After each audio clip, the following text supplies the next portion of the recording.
జై శ్రీరామ్. అందరికీ నమస్కారం. వెల్కమ్ టు న్యూస్ అఖండ. నేను మీ కస్తూరి శ్రీధర్. మిత్రులారా, బంగ్లాదేశ్కు సంబంధించినటువంటి ఒక మంచి అప్డేట్ న్యూస్ అయితే తీసుకువచ్చిన. నిజం చెప్పాలంటే ఈ బంగ్లాదేశ్ అనేది ఒక పిల్లపాము. సరిగ్గా మన ఆర్మీకి గనక 1 గంట టైం ఇచ్చాం అనుకోండి, దీని అమ్మ కొడుకు ఇంకంతే ఈ బంగ్లాదేశ్ని అయితే మింగిపారు దొబ్బుతారు. మరొకసారి ఈ బంగ్లాదేశ్ పిచ్చి పకోడి నాయాల్లో కనీసం మన పక్కకు చూడకుండా మన సైన్యం ఈ జిహాదీగాళ్ళందరినీ కూడా తరిమేస్తుందటనే. కాకపోతే మనకు వచ్చినటువంటి చిక్కల్లా ఏంటయ్యా అంటే, బంగ్లాదేశ్లో మన హిందువులంతా కూడా ఉండటమే. పోనీ మన హిందువులు అక్కడ ఏదైనా ప్రత్యేకంగా ఏదైనా ప్రాంతంలో కానీ, లేకపోతే రాష్ట్రంలో కానీ, లేకపోతే జిల్లాల్లో కానీ ఉన్నట్టుంటే ఈ పాటికి మన మోడీ గారు ఈ బంగ్లాదేశ్ అయితే చెప్పు కింద తొక్కి పారేసిండటనే. ఈ బంగ్లాదేశ్ జిహాదీగాళ్లకు మన భారత దమ్మేందో గట్టిగానే రుచి చూపించండు.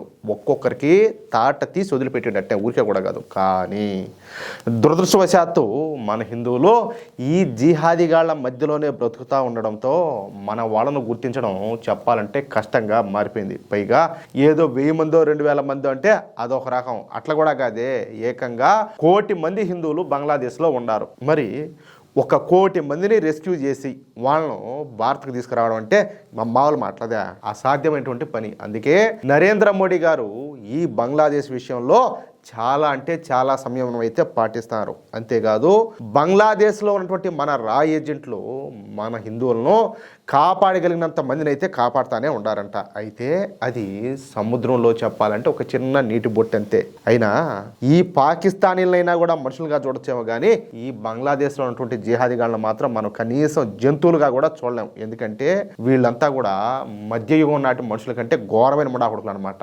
ఎలాంటి ఉచ్చనీచాలు లేనటువంటి ఈ బంగ్లాదేశ్ జిహాదీగాళ్లను పెంచి పోషించింది చెప్పాలంటే మన దేశమే. మన తప్పేదే కాదులే, మనమే కదా ప్రాణత్యాగాలు చేసి మరి వాళ్ళకు స్వాతంత్రం ఇప్పించింది పాకిస్తాన్ నుంచా. ఇప్పుడేమైంది, మేము బరంపురం అన్నట్టు వాళ్ళంతా ఒకటైపోయినారు. ఇప్పుడు మనమేమో శత్రువులుగా మారిపోయినాం. రీసెంట్గా ఈరోజు చూసి ఒక న్యూస్, నేను బంగ్లాదేశ్ నుంచి పాకిస్తాన్కు ఫ్లైట్ రన్ చేస్తారంట. ఇంతవరకు లేదు, ఇప్పుడు మళ్ళీ స్టార్ట్ చేశారు. ఇకపోతే ఈ ముండా కొడుకులంతా కూడా మనకేదో ఒరగబెడతారని చెప్పేసి మనం అన్నీ ఫ్రీగా ఇచ్చి వీళ్ళనైతే పెంచి పోషించినాం.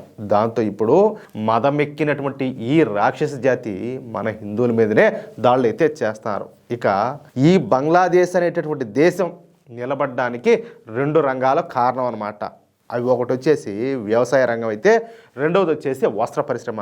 ఈ 2 రంగాలు బంగ్లాదేశ్లో అభివృద్ధి చెందడానికి కారణం చెప్పినా కదా మన భారతదేశమే. గంగా అలాగే బ్రహ్మపుత్ర వంటి చిన్న పెద్ద అన్నీ కలుపుకొని 56 నదులు అలాగే కాలువలు మన దేశం నుంచి బంగ్లాదేశ్లోకి ప్రవహిస్తూ ఉంటాయి అన్నమాట.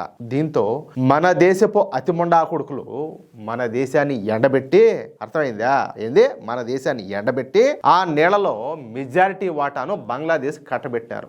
ఏమి దేంతో కొట్టాలి ఆ స్వామి వీళ్ళను? ఆ సింధు నది జలాల్లో అంటేనేమో వాళ్లకు మెజారిటీ శాతం పాకిస్తాన్కి తగలబెడతారు, ఏడనబోతేనేమో ఇట్ట చేసిరి. కాదు ఏం మనుషులు రా, ఏం పుట్టగలరు రా స్వామి వచ్చి.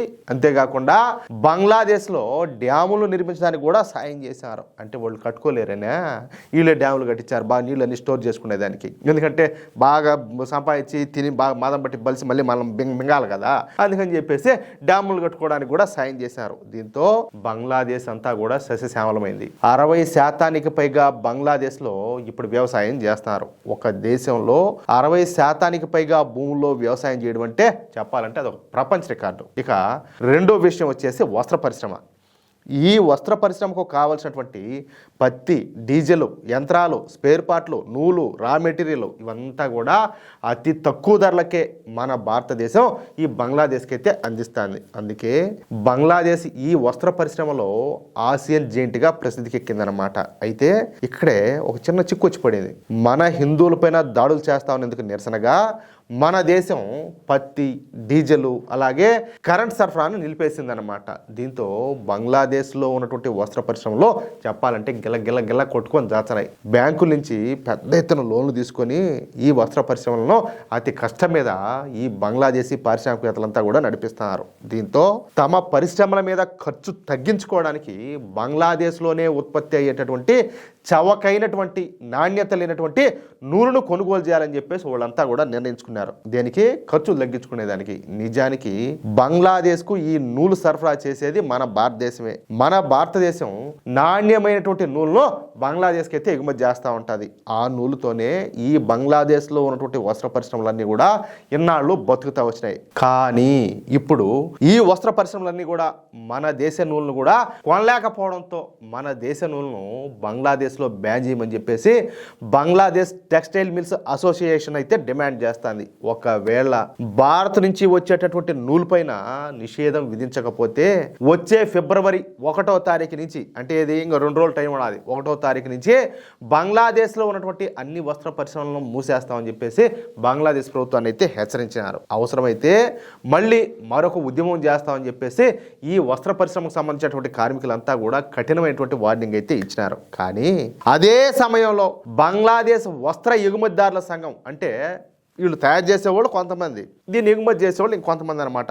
వాళ్ళు ఏంటంటే ఈ బంగ్లాదేశ్ టెక్స్టైల్ మిల్స్ అసోసియేషన్ డిమాండ్ను వ్యతిరేకిస్తారు. దీనికి కూడా ఒక కారణం ఉన్నది. ఎందుకంటే బంగ్లాదేశ్ నుంచి వస్త్రాల ఎగుమతులు అమెరికా అలాగే యూరప్ దేశాలకు పోతాయి. వాళ్ళు నాణ్యమైనటువంటి దుస్తులు అయితే కోరుకుంటారనమాట. అలాంటప్పుడు మన భారత్ నుంచి వెళ్ళేటటువంటి నాణ్యమైన నూలును ఉపయోగించకుండా బంగ్లాదేశ్లో దొరికేటటువంటి చౌకబారు సన్నాసి నూలును ఉపయోగిస్తే ఎవరో కూడా ఈ బంగ్లాదేశ్ నుంచి ఎగుమతి అయినటువంటి వస్త్రాలను ఎవరు కూడా కొనుగోలు చేయరు. కాబట్టి మన భారత నూలు పైన నిషేధం విధించడానికి వీల్లేదు.